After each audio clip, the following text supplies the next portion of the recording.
ऐका, महाराज म्हणतात तिने दह्या दुधाच्या दुडीवर दुडी रचले, मथुरेच्या बाजारात गेली, पण दूध घ्या तूप घ्या म्हणायचं विसरून गेली. आणि गोविंद घ्या, कोणी दामोदर घ्या गे, गोविंद घ्या, गोपाळ घ्या, दामोदर घ्या, केशव घ्या, असा आरडा ओरडा करू लागली.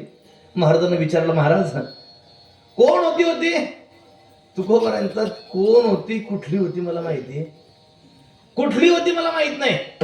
ती फैसपूरची होती का शेगावची होती का हाकोटची होती का कयमद्याची होती का टाकीवाड्यातली होती का पेडवाड्यातली होती का तूप बाजारातली होती, मला माहिती कुठली होती माहित नाही, पण कोणीतरी होती, कोणीतरी होती. महाराज म्हणतात कोण होते मला नक्की माहित नाही, पण कोणी एकी भुलली नारी कोणीतरी होती. ती भुलली म्हणजे विसरली. काय विसरली? जो माल विकण्याकरता गेली त्याचा त्याला विसर पडला. आणि विकिता गोरस घ्या म्हणे हरी, दही दूध तूप लोणी विकण्याकरता गेली आणि विकिता गोरस घ्या म्हणे हरी, गोविंद घ्या, गोपाळ घ्या, असा आरडा ओरडा करू लागली. तुकोबाराने विचारलं, महाराज का हो?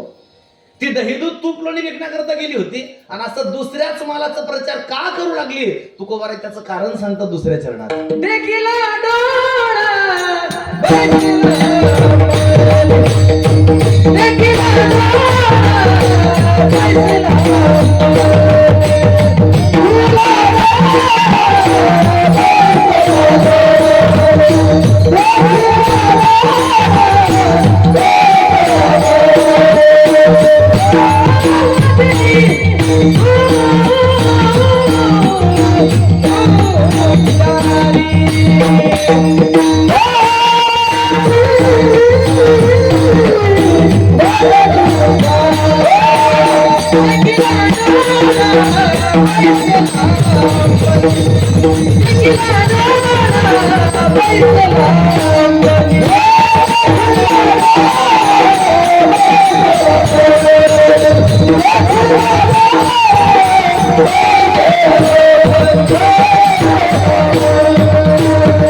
महाराजांना विचारलं, महाराज कवी दही दूध तूप लोणी विकण्याकरता गेलीये आणि मग अशा भलत्याच नावानं आरडाओरडा का करू लागली? त्याचं कारण तुकोबारे दुसऱ्या चरणात सांगतात. महाराज म्हणतात, झालं असं, रस्त्याने जात असताना त्या मनाला मोहून घेणाऱ्या मनमोहनाचं तिला दर्शन झालं आणि त्याला पाहिल्याबरोबर पाहिला नंदाचा नंदन ते निवेदिले, त्याला पाहिल्याबरोबर त्या नंदनंदनाने त्या कृष्ण कन्हैयाने तिचं मन आपल्या स्वरूपाकडे ओढून घेतलं. तिनं परमात्म्याला पाहिलं, देखीला डोळा बैसला मणी आणि तोची मदनी उच्चारी. लक्ष द्या, भगवान परमात्माला डोळा वाटत तिने पाहिलं, नेत्रातून भगवान परमात्म्याने जणू काय तिच्या अंतःकरणात प्रवेश केला, तिच्या हृदयात तो परमात्मा, तिच्या मनात परमात्मा जाऊन बसला आणि परमात्मा तिच्या अंतःकरणात जाऊन बसल्याबरोबर तोची वदने उच्चारी, म्हणजे आतलं जे होतं तेच बाहेर येऊ लागलं. तुम्ही किती लपवण्याचा प्रयत्न करा, तुका म्हणे मेघ नाचवी मयुरे, लपविता खरे येत नाही, अंतरीचे धावे स्वभावे बाहेरी, धरीत आहे परी आवरेना. महाराज म्हणतात किती आवरण्याचा प्रयत्न करा, पण पोटातलं कधीतरी ओठावर आल्याशिवाय किती आवरावं, कितीतरी प्रमाणे या संदर्भात सांगता येतील. आधी होती दासी, पट्टराणी केली तिसी, तिचे हिंडणे राहीना मूळ स्वभाव जाय ना. चंपाषष्ठीला खंडोबाची मिरवणूक काढायची होती, मुखवटा बनवायला टाकला सोनारकडे आणि त्याने काही वेळेवर मुखवटा दिला नाही. आणि मग मिरवणुकीमध्ये ठेवायचं काय? आता मूर्ती तर आणता येत नाही, मुखवटा मिरवणुकी करताच ठेवला होता आणि मिरवणुकी करता ते मुखवटा जो बनवायला टाकला अजून सोनाराने परत दिलेला नाही. करायचं काय? सगळी मंडळी विचारत असताना काही प्रतिष्ठित म्हातारी माणसं जमली, ते म्हणजे काय चाललंय? पण काय नाही बाबा, तो मुखवटा आपला अजून आलेला नाही, काय करावं कळत नाही आणि मिरवणूक तर झालीच पाहिजे खंडोबाची. म्हातारी माणसं म्हटली, सांगू का? म्हणे सांगा ना. एक जण म्हटला, आपण एका प्राण्याला खंडोबा म्हणतो.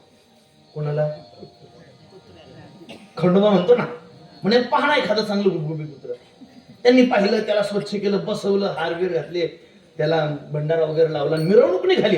जशी मिरवणूक निघाली, बस स्टँडकडे गेली सुभाष चौकातून, तेवढ्यात त्याचे भाऊबंद पाहिले, म्हणजे त्याच्या भाऊबंदांनी पाहिले, याला तिथे बसले, ते लागले. भाऊबंद कशा म्हणतात सांगू का? भाऊकी भाऊबंद शब्दाची सोपी व्याख्या सांगतो, लक्ष दिलं तर तुम्हाला कळेल माझा भाव.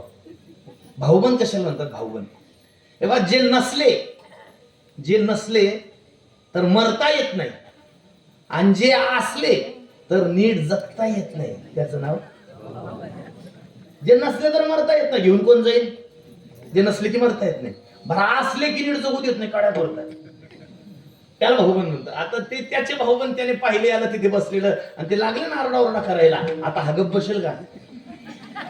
प्रमाण सांगतो, महाराज म्हणतात आधी होता वाघ्या, दैव योगे झाला पाग्या, त्याचे भूमकनी राहीना, मूळ स्वभाव जाईना. आतलं पोटातलं कधीतरी ओठावर येतं, जे आत बसलंय ना ते कधीतरी बाहेर आल्याशिवाय राहत नाही. आमचे श्री गुरु महाराज दर्शन सांगायचे, पोटातलं ओठावर येतं, आतलं बाहेर येतं. जुना काळ, एक मुलगा सायकलवर चालला होता, रुंद अशा प्रकारची गल्ली होती, दाट लोक वसते आणि उताराची जागा, सायकलला ब्रेक नव्हता. एक बाई फार भांडखोर होती आणि ती झाडत होती अंगणामध्ये. त्या मुलाने लांबून पाहिलं, मुलगा आवरला, मावशे सारखा, सायकलला ब्रेक नाही. अर्धा किलोमीटर लांबून ओरडत होता. म्हातारी म्हणे धक्का तर लागू दे, तुया बाप्पाचा रस्ता आहे का, तू धक्का तर लागू. तो म्हणे मावशी हो सायकलला ब्रेक नाही, सरका. म्हातारी काही सरके ना हो, सरक्याला म्हातारी म्हणे धक्काच लागू दे. आणि शेवटी जे व्हायचं ते झालं, म्हातारीला धडक बसली, पडली म्हातारी, खरचटलं, तोंड फुटलं, दात पडले. आता पोलीस स्टेशनला नेऊ का डायरेक्ट कोर्टात चालतं? कोर्टात चला, पाहुणे 11 झाले. गेलो कोर्टात, भांडण, याने वकील लावलं, त्यांनी वकील लावला. याने आपल्या वकिलाला सांगितलं, साहेब इतकी सुद्धा चुकी नाही, अर्धा किलोमीटर लांबून ओरडत होतो, पण म्हातारी सरकली नाही, हे असं झालं. महाराज माझी काही चुकी नाही हो साहेब, वाचवा मला, गरीब माणूस आहे. त्याचा वकील हुशार होता, जे हुशार होते म्हणून वकील होते. वकिलाने त्याला सल्ला दिलाय, बा मी तुला सांगतो, उद्या तुला किती प्रश्न विचारू दे, तोंडातून शब्द काढायचा, शब्द सुद्धा काढायचा नाही, कुठल्याच प्रश्नाचं उत्तर द्यायचं नाही. तो म्हटले चालेल. गेले दुसऱ्या दिवशी सकाळी विचारलं, कोर्ट भरलं, त्यांची तारीख होती त्यावेळेस. तो जो वकील होता तिकडचा, त्याने विचारलेला, काय नाव? तो काहीच बोले ना. गाव कोणतं आहे? काय काम करतो? काहीच बोले ना हो.